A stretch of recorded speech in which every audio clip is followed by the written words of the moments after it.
I need money for my lost wages and you are going to get it for me.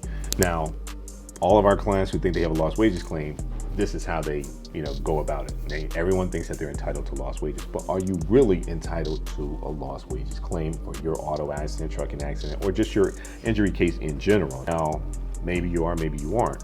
So let's talk about it. What you need to do is look and see first whether or not the injuries that you sustained are what caused you to be out of work. Now, if that's the case, well, then potentially you have a claim for lost wages.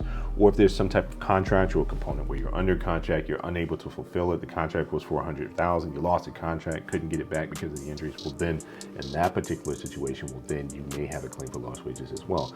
But if you're just saying, hey, I don't feel like going to work, no medical provider told you to stay home or anything like that, you're just like, hey, I'm not going to work for about a month, mentally I'm not there, I'm good, I'm not going to do it. I'm not talking about if there's some type of mental anguish or some emotional stress claim, because potentially there may be a way for you to get compensation for lost wages if it's well documented by a medical professional. They say, hey, you can't go to work because of your mental state or condition. Well, that's different. I'm talking about you just deciding on your own, I'm off of work because I'm not in the mood.